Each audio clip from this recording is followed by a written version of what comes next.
Here at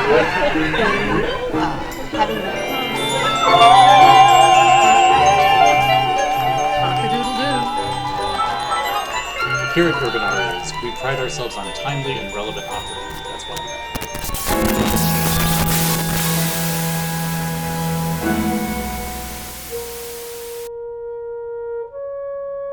Hi, I'm Anne-Carolyn Bird, the Executive Director of UrbanArias, and I'm so excited to be back for our second round of UrbanArias Sampled. This time we are diving into the making of our world premiere of Unknown, commemorating the 100th anniversary of the Tomb of the Unknown Soldier.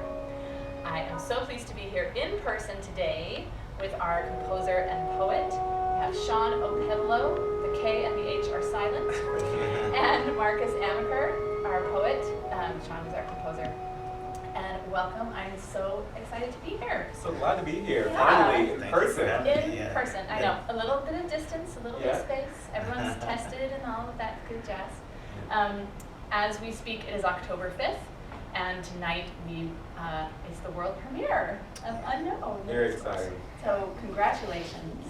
I heard most of it for the first time yesterday, and it's just really, really beautiful.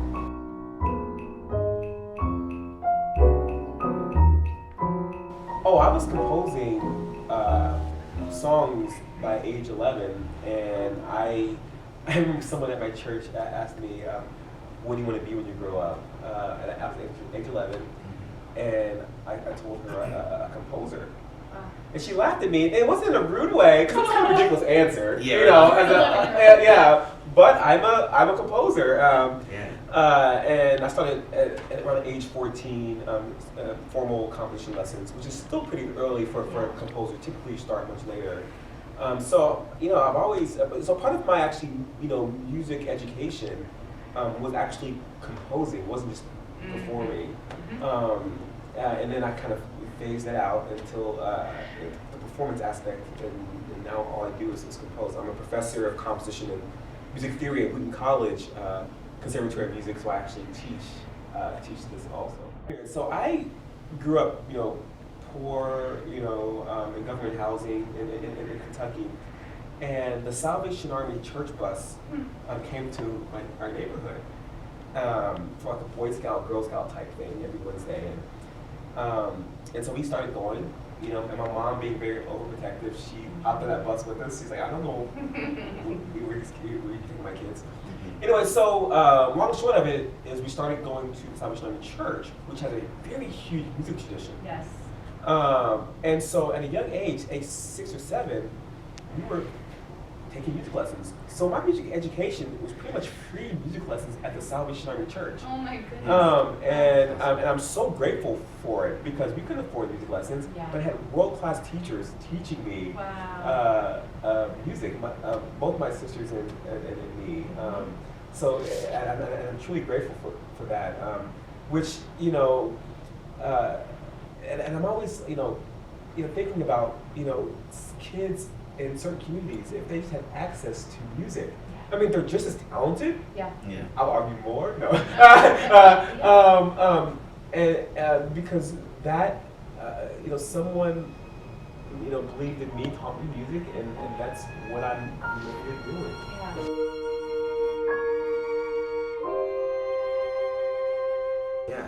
I started writing music just like you at an early age. I was 10 years old when I first started making songs, and I have those tapes still, so I used to just record everything onto cassette tapes, and singing songs with a Casio keyboard that I could sample noises in, and I would beatbox into the Casio, and that was the beat, and then play over that and sing. And all those songs were about like food and random things. It's important to a 10-year-old. Like chicken. I wrote a song about eating corn, and I mean there was all this stuff, and it's brilliant work. I mean it might be even better than your work.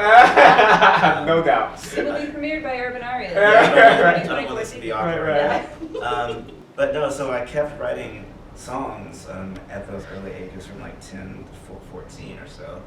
Then my voice cracked, and I couldn't really sing those high notes anymore.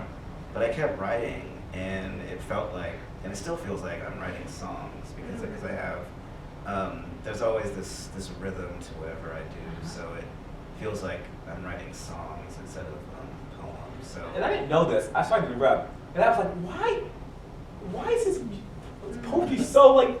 You can set it to music quite nicely, and so to know that he's very musical in your poetry, it makes sense. And making music is my first passion, but like besides being a dad. But yeah, so that informs how I write.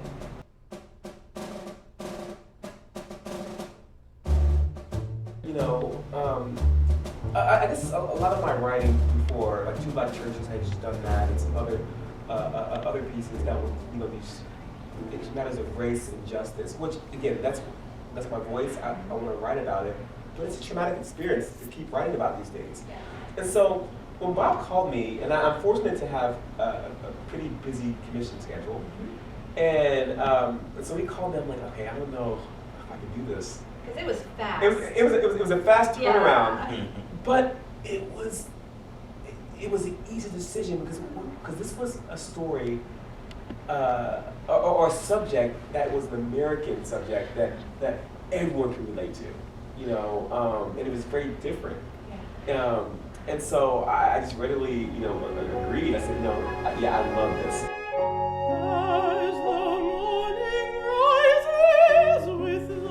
And so we went back and forth about, you know, pre-existing texts and you and Bob did. Bob and I, and I mean, the good thing about UrbanArias, which is a really good thing, is you let me be me and say, you know, this is your commission. We'll see what we can do to support this. Okay, which is really nice. It was like, you have to do this, you have to do this. No, it was like, which is really nice. And part of that was finding the text. You know, and because we're going to maybe interview soldiers, maybe use that text, and there's lots of great ideas, and I think they all would have worked. But going back to Marcus, not to prop you up, man, but he has a way of using words, not a lot of words, in a deeply profound way, and more importantly, I think, this is important. Words that can be set to music, very effectively. And I love any artistic thing that can be a challenge, but also a thing where I get to learn too. So this sort of hit those two perfectly. And also, every time that we worked together, I really enjoyed it. And it was almost as if I had sort of like a blueprint, from our Will song. So that it made sense to me. So I knew that even though I knew I was going to have to do a bunch of research and find out stuff, I was up for it, because you know it's one of those things as an artist. Again, we all know like it's nice to challenge yourself from time to time, but also it's easy to feel like you're not stuck. But like we all have our own sort of voice and things that we do well. So to challenge yourself to do something a little bit different is a very appealing thing. Yeah, and what's cool about this is like I'm not worried. So he went away, wrote his poems, and and then we get an email, a couple weeks later, or a couple months later, I can't remember the timeline. Weeks. You're right, it was weeks. Weeks. Yeah. Open the attachment, and I'm like, shut up. Like, I was made to have an ending. I'm like, I was like, oh, I mean, there's a lot, by the way, that's just one line of many. I'm like, oh my gosh, and honestly, the music flows.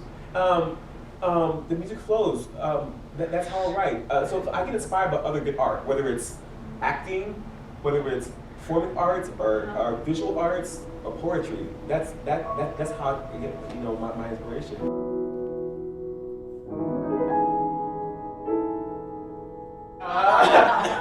No, my process comes again with other art. So I'm not even thinking about a note until I read the text.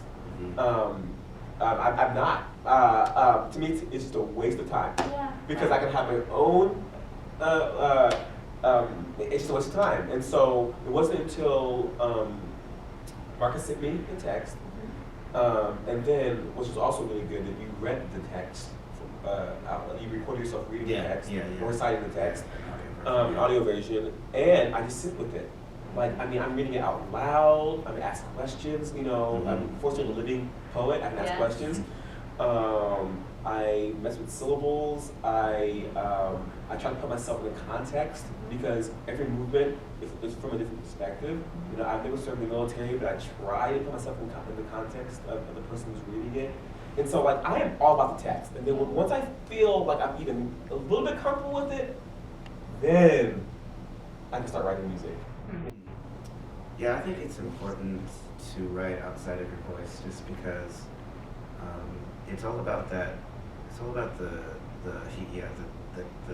challenge, and that's the thing that I really push toward, especially in the music that I do. I'm like, how crazy can I be? You know, just why do I need to be comfortable, you know, in something that I'm making? So that idea of having creative freedom is something that I tell a lot of students, like when I do poetry workshops. Just realizing that there doesn't necessarily need to be an answer, you know, to whatever sort of question that you have, or problem, or whatever. It's like, just, you can make something that's just completely wild. It doesn't have to be for anybody but your own ears, just for the idea, or just for the love of making it, you know. So I think that I do a lot of that with work that I haven't shown folks. It's just sort of like experimental poems, or whether it's just like sounds and things on synthesizers that nobody's heard. So I sort of channel that whenever I really want to challenge myself to see how far can I go. I do also, though, love the idea that you can read something or listen to something and know who that artist is. But I also really dig those artists. The artists that I love are the ones who are just kind of like all over the place. Like, you know, you listen to some of like David Bowie stuff, especially in the 80s. Like, there were some really bad albums, like really like horrible albums. But I'm like, cool, that's great that, you know, that he was experimenting with stuff. So those are the artists that I tend to go towards. So I was like, oh, you know, this is my chance to do something that's outside of my voice with the tools that I have. So doing this was a lot of fun, because I do have like a military background, just growing up in an Air Force family, and I had heard of, you know, obviously To Move the Unknown, So Soldier, but it was an opportunity for me to learn stuff, and really see if I can be like a real, you know, writer, and actually write something that I'm completely not comfortable with. You know, I mean, I fully believe this piece will resonate to people who are literally anti-war, even anti-military. You know, and I do believe this piece can resonate with people who are, you know, I don't think anyone's pro-war, but who are in the military, who have different, you know, ideologies. And your poems transcend that, because it's like, this is very complicated. I think when this piece first, you know, started to take shape in our minds, I don't think we ever thought about it being a like a history piece. I think we always knew that it needed to be an artistic expression of what the tomb represents, you know, all of the people whose lives have been touched by it or through it, and you know, the more we thought about it, the more we realized there were. It's not just the soldiers. It's not just the soldiers who guard the tomb. It's not just the soldiers who go to war. It's everybody. When I heard about this, I started thinking about all of the things that are like connected when you think about war. And then what's funny, I wanted to write, and I started writing. I didn't finish it because I couldn't get through it. But I wanted to write about like even just like the marble stone, you know, or like things that you make a grave with, and what that the perspective of this from from like a gravestone. Oh my God, I feel like we I have started six- writing. I know exactly, exactly. I started it, and then I was like, oh, like it was almost too abstract, Mm-hmm. you know. I mean, it might have worked, and you would have found what you know. But I was thinking of like an opera singer, and in my mind is such like a human thing, and this like I am stone, like I don't know how it work. But like it is funny how the brain works. Is that was one of the things that I first thought of. I'm like, oh, like how do I really get into what's going on with that whole scene? It's like it's the feeling of it's it's a sadness that you feel when you're there. It's some sort of like that there is a little like uncomfortableness there because you don't want to break any rules. I mean, there's so many things involved with it that it was almost like I just jotted all these things down. I'm like, oh, I could write about this or about that. So. My approach, even musically, was to be as diverse as possible, too, because, we have different styles. And again, I'm giving UrbanArias a shout out. You didn't say I had to write a certain way, by the way, People do that? well, no, they don't. No. They don't necessarily do that, but they may expect something Okay. based on the type of things they've commissioned in the past. Yeah. And but I have this modern day European style waltz in there, but I also have something that sounds kind of almost neo soul a little bit. Then I have straight opera, something very traditional. And then I have this, the waltz. There's like a little Latin, percussion thing. Mm-hmm. And to me, that just says everyone fought. Yeah. A lot of people died, no matter what background they came from. And so I wanted to represent that in the music in a way that is cohesive. Because I have these different styles, but it has to somehow be cohesive because we are bonded. We're not all separate. We're all bonded by this country. If death has a sound. And these are some of the hardest poems to write. Like commissions are really hard, but then too, when I'm trying to write a story from different angles, I've got to figure out. I don't have to, but I choose to figure out how to connect it all. Yeah. So that idea of home was Oh, yes. something. I was like, because the first draft, it all worked together, but to me, I'm like, oh, okay, I'm writing a song. That's how I think. So it's almost like that's the chorus sort of words wise, like that's what you keep coming back. So I wanted to put something in there that connected it all, so one couldn't really exist without the others. I don't know if you know this, but the working title of this, I didn't tell anyone this. I think it's called Home, actually. Oh, for real? Yeah, it's called Home. Yeah. But I love Unknown. I think Unknown is evocative in many ways, but it was going to be called Home. Yeah. Wow, that gave me chills. Yeah. Because that really is. It means so many different things. Yeah.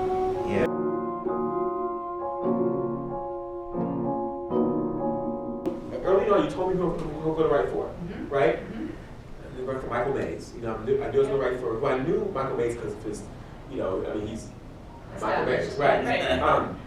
I had to do some googling for Taylor and Skylar, and it was a beautiful thing. Like these are beautiful singers, so I knew their voices. Yes. So I was like, I'm going to use Skylar for example. I'm going to write this crazy falsetto-y thing that I knew he could sell it. And it's one of those things where, sorry, you can't have an understudy.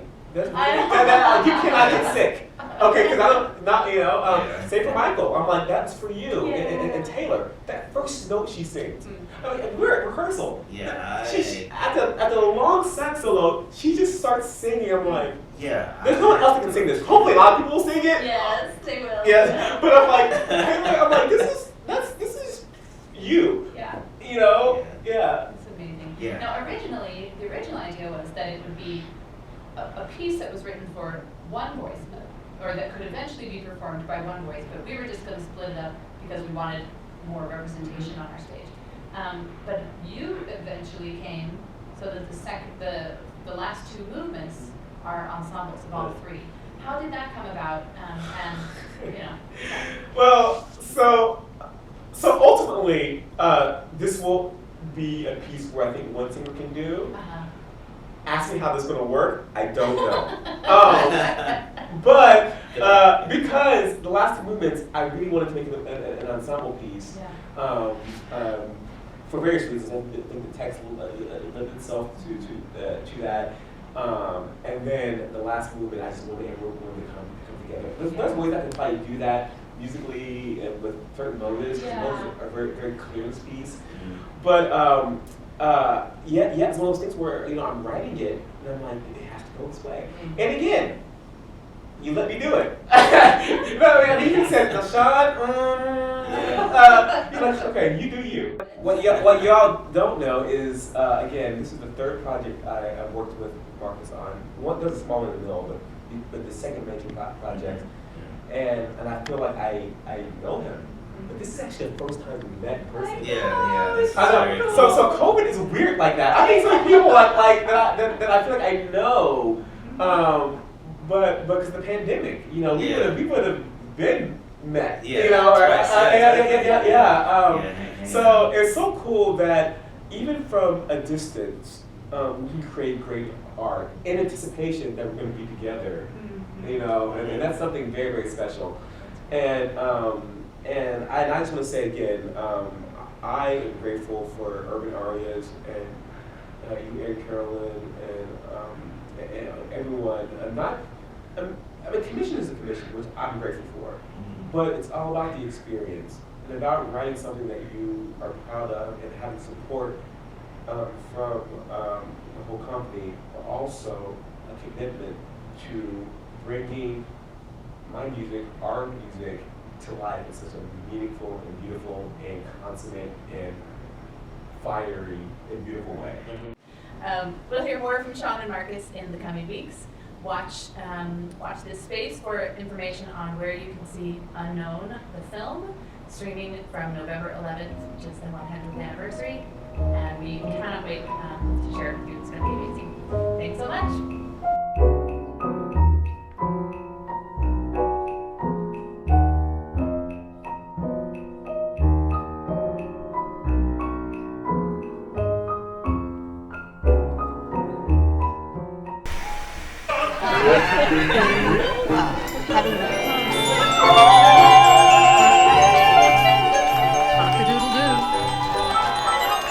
Here at UrbanArias, we pride ourselves on timely and relevant offerings.